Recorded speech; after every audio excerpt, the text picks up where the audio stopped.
प्रणवार्थाय शुद्धज्ञानैकमूर्तये निर्मलाय प्रशान्ताय दक्षिणामूर्तये नमः।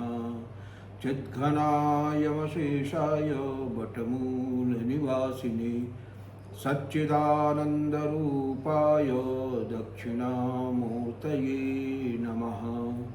ईश्वरो गुरुरात्मेति मूर्तिभेदविभागिने व्योमवद्व्याप्तदेहाय दक्षिणामूर्तये नमः। विघ्नेश्वराय वरदाय सुरप्रियाय लंबोदराय सकलाय जगद्धिताय नागाननाय स्तुतियज्ञविभूषिताय गौरीसुताय गणनाथ नमो नमस्ते। विघ्नार्तिनाशनपराय गणेश्वराय सर्वेश्वराय सुखदाय सुरप्रियाय विद्याददाय विकटाय च वामनाय भक्तप्रसन्नवरदाय नमो नमस्ते। ओम नमः श्री गुरुवे शिवाय। ओम नमः श्री परदेवताय। So friends, Vande Mataram. अभी पीछे हम लोग सनातन धर्म के बारे में कुछ चर्चा किए थे और सनातन धर्म पे चर्चा के क्रम में कहीं ऐसा हुआ होगा, इस तरह का प्रसंग आया होगा जहाँ कहा गया कि एकमात्र धर्म सनातन है, बाकी सब पंथ हैं, मत हैं या रिलीजन है। तो कहा गया तो सोच के ही कहा गया है, ऐसा नहीं कि ये अचिंतित रूप से मुंह से निकल आए, ये सुचिंतित है। और लेकिन इस पे हमको आज पहली बार एक आपत्ति प्राप्त हुई है। उसमें ये कहा गया, उसको प्रश्न मैं नहीं कहूँगा, आपत्ति ही कहूँगा कि ऐसा क्यों है कि आप सनातन को ही धर्म कहते हैं और बाकी धर्मों को जो है वो धर्म की श्रेणी में नहीं रखते हैं। तो मैं अभी उस पे नहीं जाऊँगा, बहुत डिटेल चर्चा में नहीं जाऊँगा, क्योंकि इस पे काफ़ी कुछ डिटेल में चर्चा हो चुकी है और आगे अभी ऐसी प्रेरणा होगी तो अभी इस पे और भी चर्चा होगी, क्योंकि एक सनातन एक बहुत ही व्यापक विषय है और उस पे जितनी चर्चा हो उतना अच्छा है और उतना कम रहेगा, वो कभी भी अलम नहीं होगा। तो इसलिए जो है अभी इस पे और चर्चा होगी। तो अभी उसमें हम बहुत ज़्यादा कुछ नहीं कहेंगे, लेकिन एक बार की फिर मैं यही कहूँगा कि धर्म तो सनातन ही है और धर्म का मतलब ही है कि जो सनातन हो। जो सनातन नहीं है वो धर्म कहाँ से है, क्योंकि सनातन और धर्म एक दूसरे के पर्याय हैं। धर्म का मतलब ये है कि वो शक्ति जिसके बल से इस समूचे ब्रह्मांड का, समूची सृष्टि का धारण ईश्वरीय सत्ता करती है। तो ईश्वरीय सत्ता सनातन है, तो उसके अंदर जो शक्ति है इसको धारण करने वाली, इस पूरे ब्रह्मांड को धारण करने वाली, वो शक्ति भी सनातन है। और उस धारण करने वाली शक्ति को ही जो है वो सनातन धर्म कहा गया है और कुछ नहीं है। तो इसलिए सनातन धर्म है और बाकी सब दृष्टिकोण है। ये इसमें एक खास ध्यान देने की बात है कि अगर सभी मत, पंथ, संप्रदाय या रिलीजन के लोग अपने अपने धर्म के सिद्धांतों की बेबाक होकर के वैज्ञानिक, तार्किक संपरीक्षा करें और उसमें निहित तथ्यों को उसकी चरम तार्किक सैद्धांतिक परिणति तक पहुंचाएं, तो मेरा ये मानना है कि सभी के सभी मत, पंथ और संप्रदाय, रिलीजन जितने भी हैं वो अंततोगत्वा जाके सनातन में ही मर्ज हो जाएंगे। क्योंकि जितने भी मेटाफिजिकल क्वेश्चंस हैं वो किन्हीं भी प्रश्नों का समाधान कोई भी मत, मतांतर, पंथ, संप्रदाय या रिलीजन दे नहीं पाते हैं।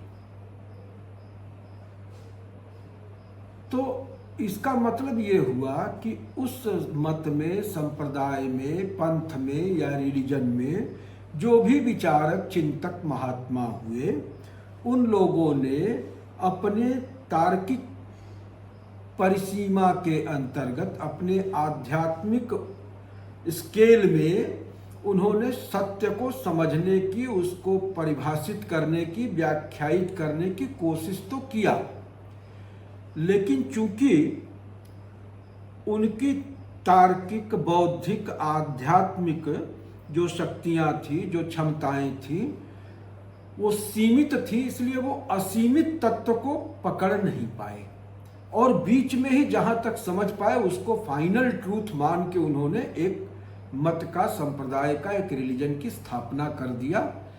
तो ठीक है, इसमें कोई दिक्कत नहीं है, क्योंकि जैसे विज्ञान को ही ले तो न्यूटन के समय में विज्ञान की मान्यताएं कुछ अलग थी, आइंस्टीन के समय में कुछ और अलग हुई, और फिर जब क्वांटम फिजिक्स का दौर आया, क्वांटम मैकेनिक्स का दौर आया, क्वांटम बायोलॉजी का दौर आया, नैनो टेक्नोलॉजी का दौर आया, तो विज्ञान ने अपने आप को रिव्यू किया, उसने अपनी परिभाषाएं बदली, अपनी मान्यताएं बदली, अपने सिद्धांत बदले, क्योंकि ये विकास का क्रम है, विकास का पथ है। जैसे जैसे बौद्धिक विकास होता गया, वैसे वैसे नए नए तथ्यों का उद्घाटन होता गया, उन्होंने उसको परिवर्तित किया, अपने अंदर उसको समाहित किया। तो इसी तरह से अगर सारे मत, संप्रदाय, रिलीजन, ये सब के सब अगर अपने धार्मिक सिद्धांतों की को वैज्ञानिक, तार्किक, सैद्धांतिक कसौटी पर बेबाक होकर के कठोरता के साथ उसको उस कसौटी पर कसेंगे, तो उनको उसकी सीमाएं स्वतः मालूम होंगी और फिर वो उन सीमाओं से आगे बढ़ के आगे का धरातल खोज पाएंगे। तो ये बहुत आसान प्रक्रिया। हमारे यहाँ चूंकि ओपन एंडेड रहा है, हम लोगों का पूरा सनातन चिंतन जो है वो इंक्वायरी बेस्ड है, वो ज्ञान की ही तलाश है, अक्षुण अनंत तलाश है, वो चलती रहती है। हमारे यहाँ किसी भी एक ऋषि को, एक मत को, एक ग्रंथ को, एक सिद्धांत को हमेशा के लिए जो है वो अटल नहीं माना गया। अटल तो जो है वो प्रकृति के ही नियम है। अब उन प्रकृति के नियमों को हम समझने की, व्याख्यायित करने की कोशिश करते हैं। जिस हद तक हमने उन प्रकृति के नियमों को समझा, उस हद तक हमारा सिद्धांत सही है, और जहां हम प्रकृति के नियमों को नहीं पकड़ पाए हैं, उनकी सही व्याख्या नहीं कर पाए हैं, तो वहां हम अपना स्कोप ओपन रखते हैं कि फर्दर इसमें इंक्वायरी चलती रहेगी, और जब कोई नया तथ्य समझ में आएगा तो दिस इज ओपन एंडेड। हमारे शास्त्र ओपन एंडेड हैं, उसमें नया तथ्य जो है, नया ज्ञान उसमें समाविष्ट करने का विधान है। वो चाहे महाभारत हो, चाहे वेद हो, पुराण हो, उपनिषद हो, उसमें एक परंपरा चली है, गुरु परंपरा से, ऋषि परंपरा से चला। एक ऋषि ने जो तथ्य देखा, उस परंपरा में आगे आने वाले ऋषि ने अगर उसके आगे कुछ समझा तो उसमें उसको भी जोड़ा गया, उसके आगे वाले ऋषि ने अगर कुछ और बेहतर समझा तो उसको भी स्थान मिला। इस तरह से नॉलेज जो है वो फाइन ट्यून होता गया, रिफाइन होता गया। और चूंकि ये हजारों हजार साल पुरानी परंपरा है, इसलिए हमको बहुत ही सूक्ष्म, फाइन ट्यून्ड, रिफाइंड नॉलेज मिला हुआ है, और हम इसी परंपरा को अभी भी आगे बढ़ाते हैं कि हमें कोई वो संकोच नहीं होता अपने सिद्धांतों की संपरीक्षा करने में, आलोचना करने में, समालोचना करने में, उनमें सुधार करने में।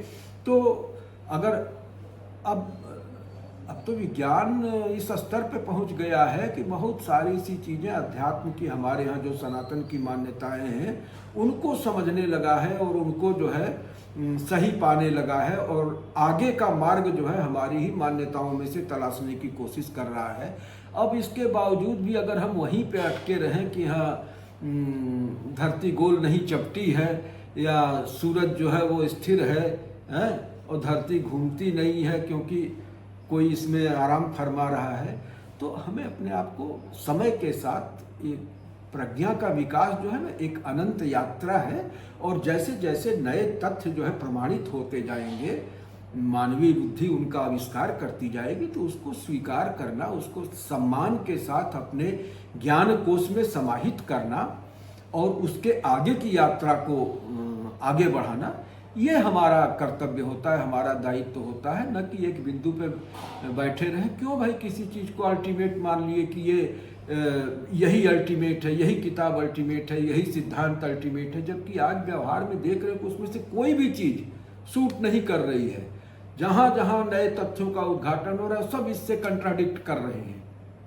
और फिर भी एक ज़बरदस्ती का अगर हम हट रखें तो कोशिश ये करनी चाहिए कि प्रकृति के नियमों को, सिद्धांतों को समझने का ईमानदार प्रयास होना चाहिए। बिलीफ सिस्टम वाली बात नहीं है, इंक्वायरी वाला सिस्टम है। ये नहीं किसी चीज़ को हमने पहले ही मान लिया, तो जब पहले ही हमने मान लिया और इसी को हमने अपने उसका पंथ का, संप्रदाय का आधार बना दिया, तो हम आगे बढ़ने की सारी संभावनाओं पे फुल स्टॉप लगा दे रहे हैं ना।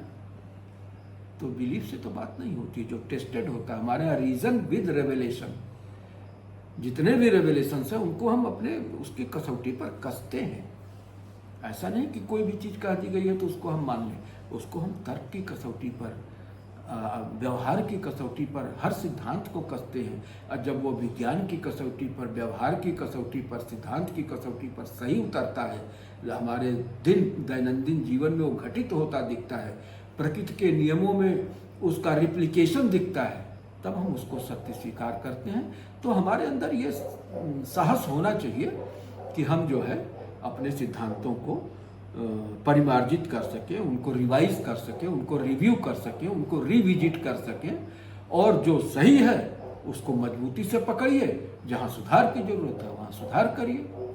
वरना तो आप जो है जीवन की समस्याओं का समाधान उसमें से नहीं पाएंगे, सिर्फ जीवन को और विषर्ण बनाएगा, दुखी बनाएगा, संतप्त करेगा, और किन्हीं भी मेटाफिजिकल क्वेश्चंस का जवाब आपको नहीं मिलेगा। हमारे यहाँ कर्मफल और पुनर्जीवन, उत्तरदायित्व, फ्रीडम टू चूज, ये सब सारी चीज़ें मिला जुला के एक समग्र इस तरह का आरेख तैयार करती हैं जिसमें कि हर चीज़ की व्याख्या की जा सकती है। आप कर्मफल को नहीं मानोगे, फ्रीडम ऑफ विल को नहीं मानोगे, फ्रीडम ऑफ सिलेक्शन को नहीं मानोगे, आप पुनर्जन्म को नहीं मानोगे, आप अव्यक्त से व्यक्त होने को नहीं मानोगे, तो किसको कैसे मानोगे भाई? कई सत्ताएं मान लोगे तो फिर कैसे कोई जो है ऑलमाइटी होगा, कैसे ओमनीपोटेंट होगा, कैसे ओमनी प्रेजेंट होगा, कैसे ओमनीसिएंट होगा? उसको इतिहास भूगोल का पता ही नहीं रहेगा। ऐसी ओमनीसिएंट सत्ता मान लो कि उसको न तो इतिहास का पता, न भूगोल का पता, न तो क्रोनोलॉजी का पता है? तो ऐसे कैसे काम चलेगा? ऐसे तो नहीं काम चलेगा ना, चीज़ों को समझना पड़ेगा। तो इसलिए सनातन सनातन है। सनातन इसलिए भी सनातन है कि सनातन तत्व का ये गुणधर्म है, तो इसलिए वो सनातन है। इसको ये किसी व्यक्ति ने नहीं बनाया है, व्यक्ति ने उन सनातन नियमों को समझा अपनी प्रज्ञा के बलबूते पर समाधि की दशा में, और उसको लिपिबद्ध कर दिया, ग्रंथाकार कर दिया, बस इतनी सी बात है। तो तत्व तो सनातन का है और अभिव्यक्त इस पुस्तक में हुआ है, इसलिए वो सनातन तत्व है, ये सनातन धर्म है। और उसको अभिव्यक्त करने वाली जो पुस्तक है वो भी सेक्रेड बुक होगी, वो भी सनातन होगी। तो इन्हीं शब्दों के साथ मैं अपनी वाणी को विराम देता हूँ। ओम पूर्णमदः पूर्णमिदं पूर्णात् पूर्णमुदच्यते पूर्णस्य पूर्णमादाय पूर्णमेवावशिष्यते। ओम शांति शांति शांति।